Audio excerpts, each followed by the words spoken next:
Our next item is a conversation between Charlotte Dossche and Satoshi Tsuchiyama. Welcome.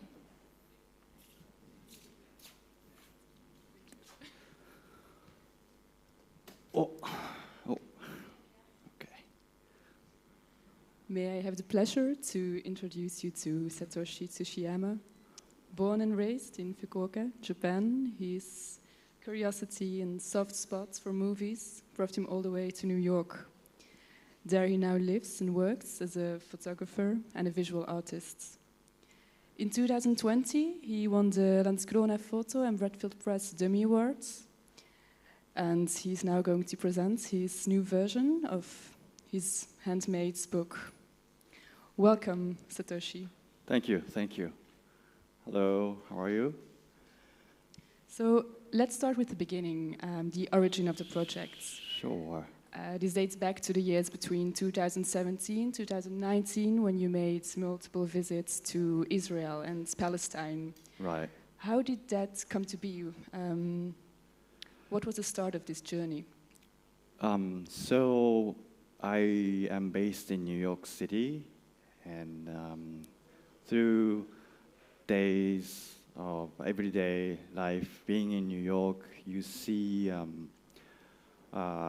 Jewish people and cultural stuff, I guess, more than I ever imagined. Before coming to the US, in Japan, I almost saw none of those culture or anything I was very ignorant about.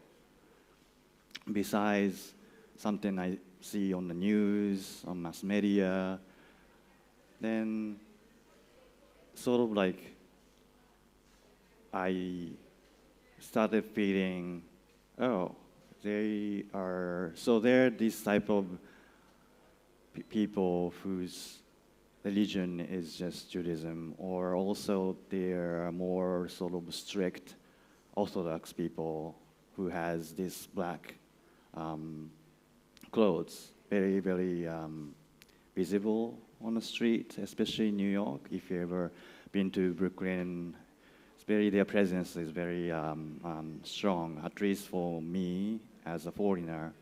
It was very, very something that stayed in my mind. And for some, because of the series of events, which wasn't maybe intentional, I ended up having a job at this place called Center for Jewish History, which is sort of like a museum and also like a research place. And I got even more familiar with some more deeper cultural, artistic stuff as well. At the same time, I was still sort of not knowing much about it.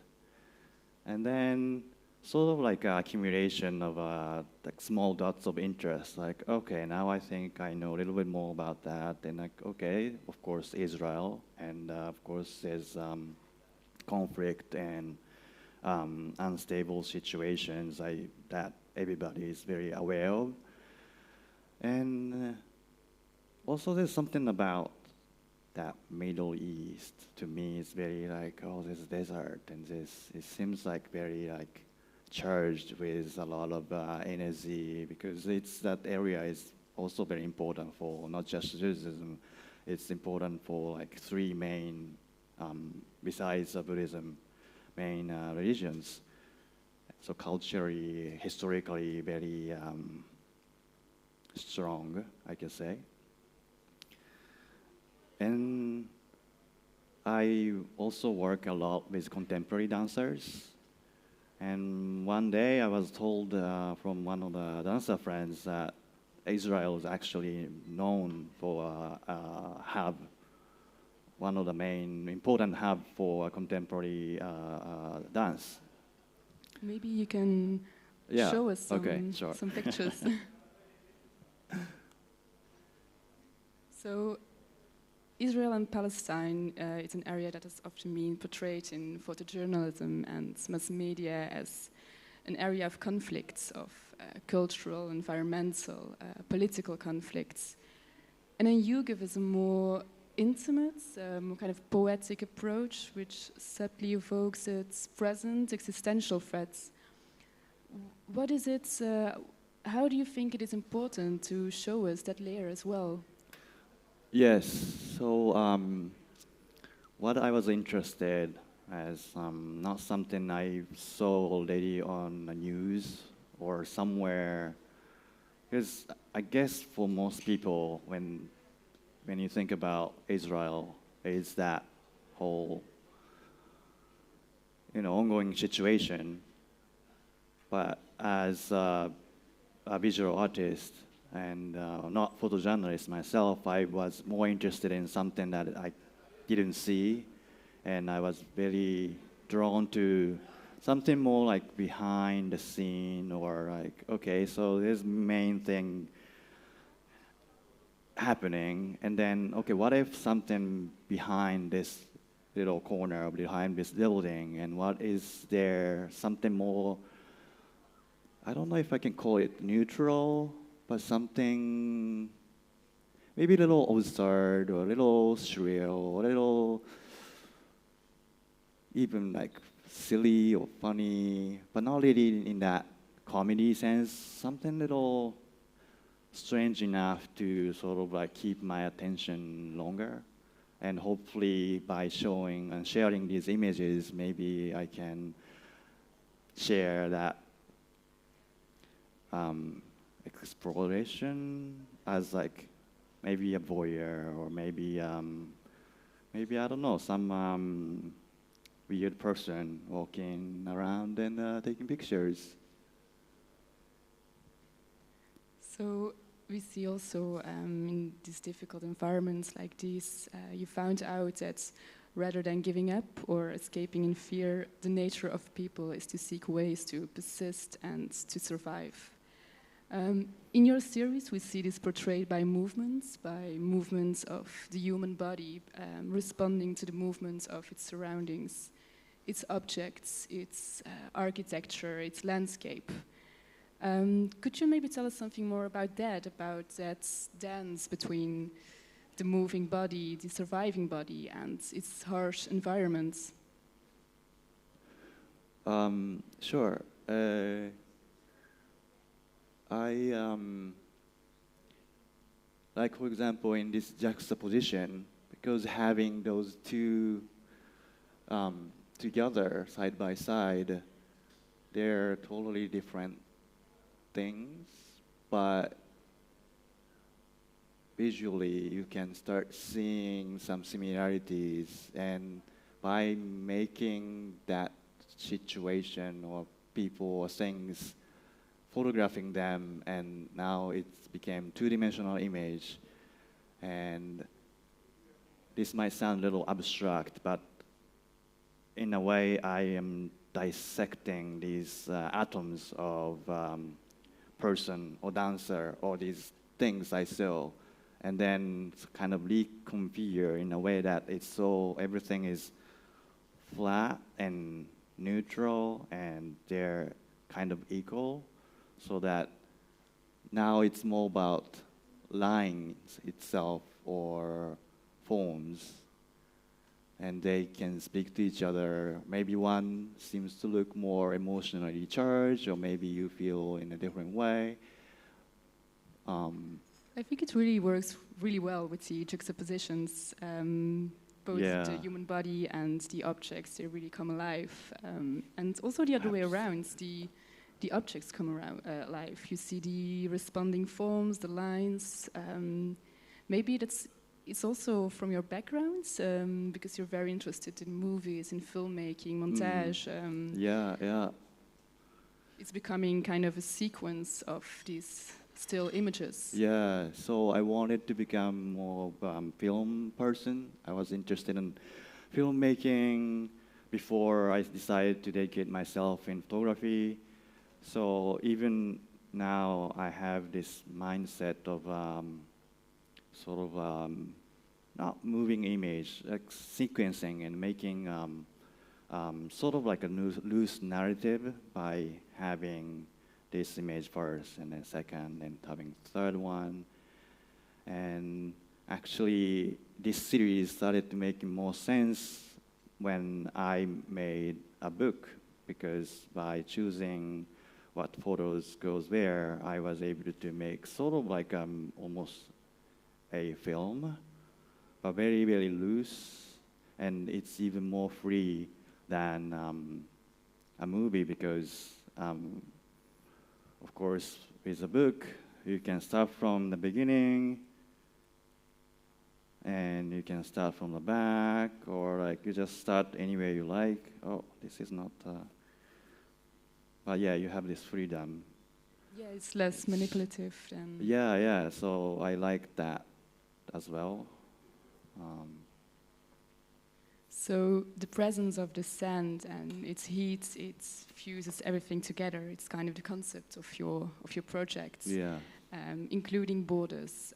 The overall tone of your book is the color of sands, and on the pages we see both Arabic and Hebrew phrases alternating. So maybe I was wondering about how you use sand as a symbol of force, and especially how you were inspired by Kobo Abe's very well-known and celebrated novel Woman in the Dunes. Yes.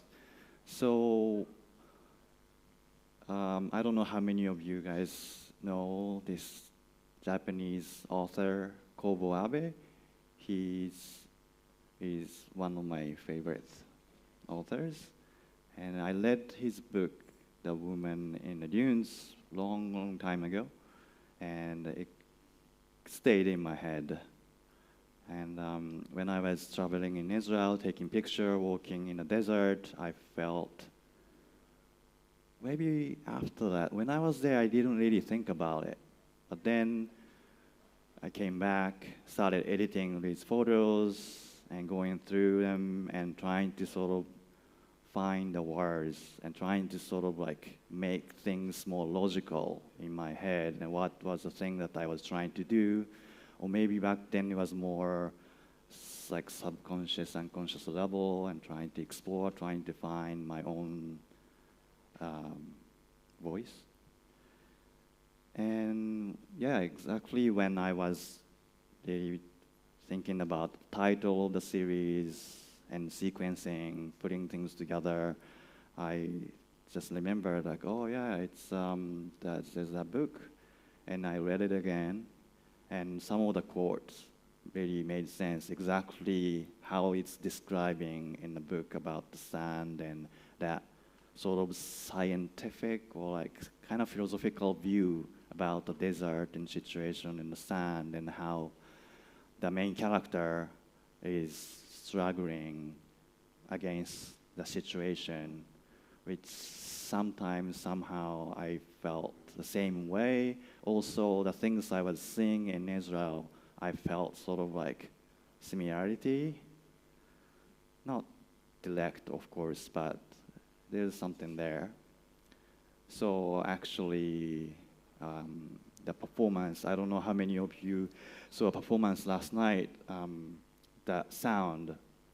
My friend Akio Mokuno and Generation Gendai, who's based in New York City, they made this sound with a quote from the book.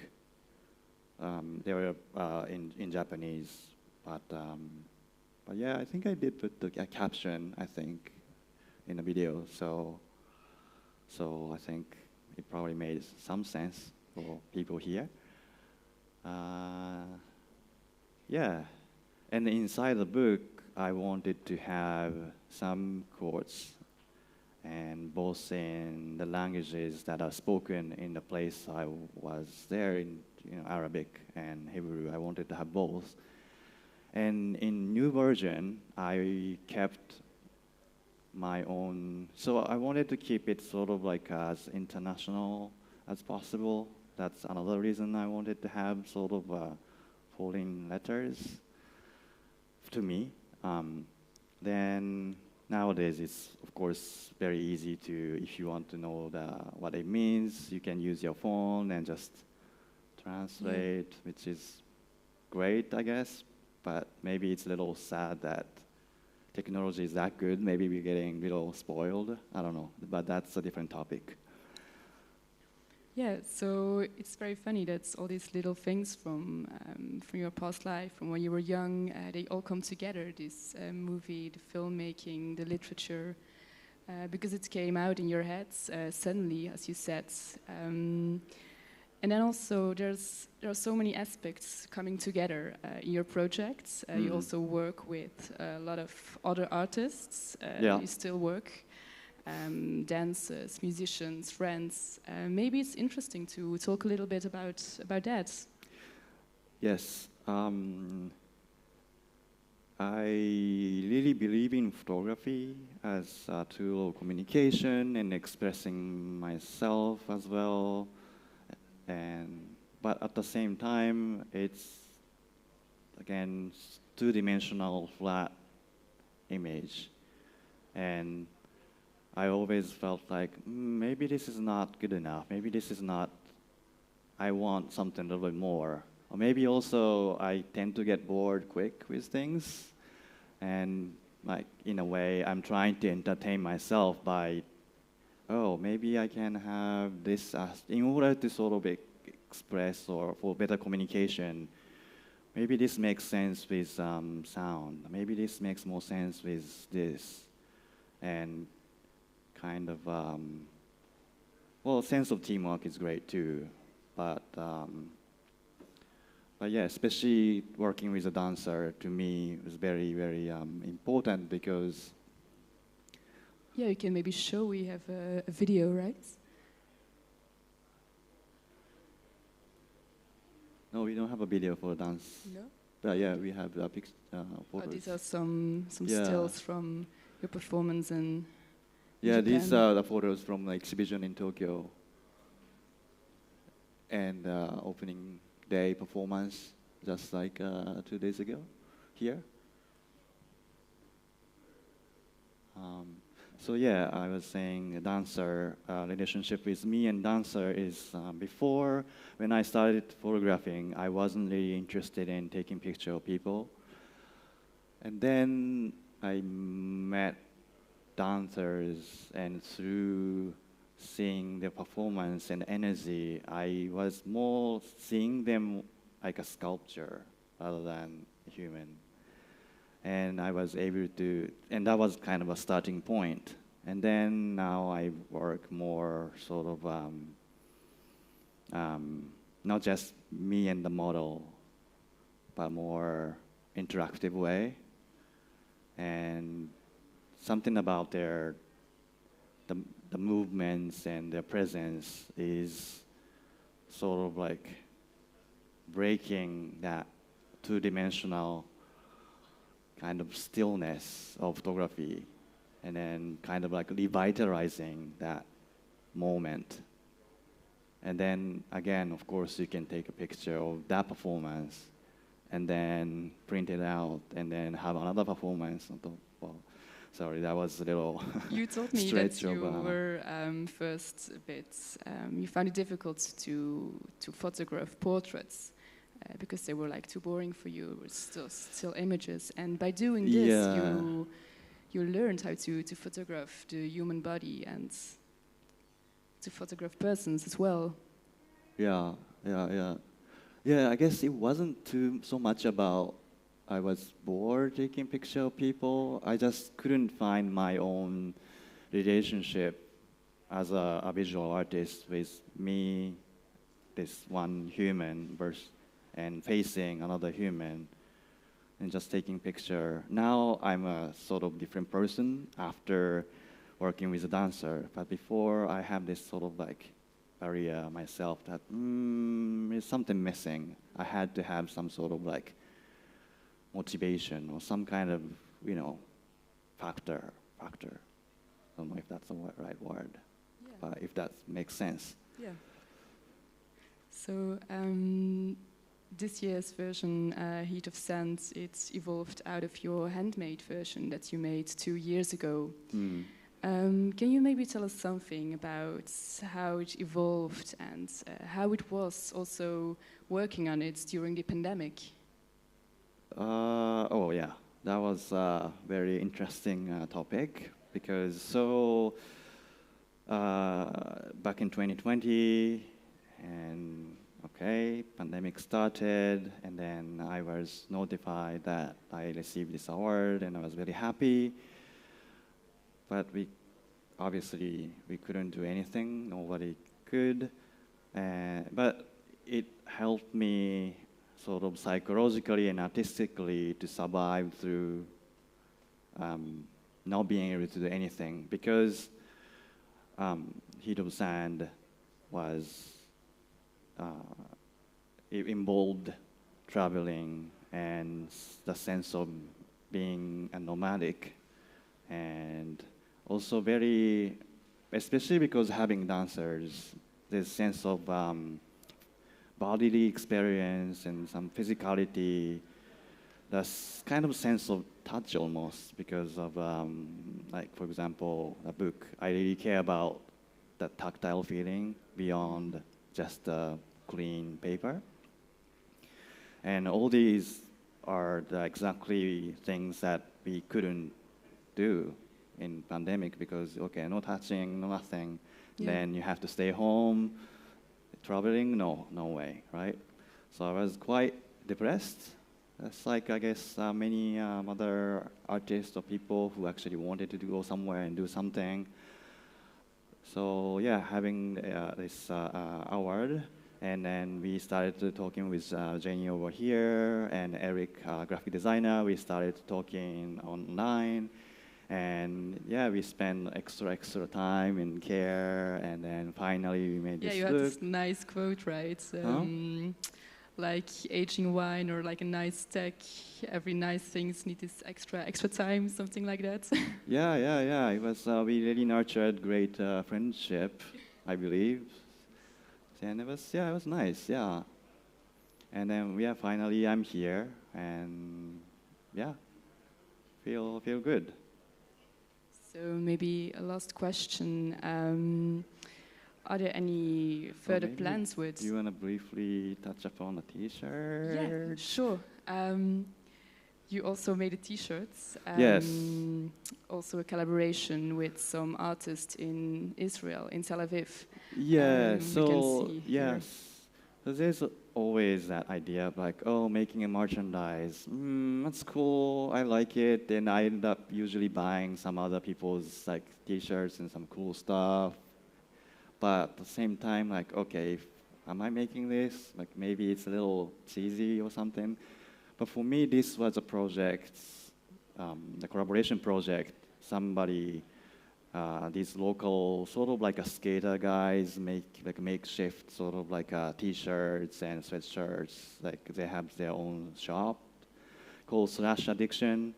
And I really love their style, and they're very friendly guys, and we hung out, we became friends, and then when I was about to finish this project, I thought about, oh yeah, maybe sort of like to keep the friendship, might be nice to sort of like, oh, I'm trying to do this kind of stuff, and it would be cool to do kind of, something together. So having this addiction right on top of my picture made it sort of like, okay, now we are connected, And it's highly limited, so hopefully, maybe you should, if you want it, you have to run and get it now. Yeah, we'll definitely hang it back there. So everyone can see it. Gone. Yes. I'm also very excited. You told me yesterday about some upcoming projects. Yeah. You're going to South America.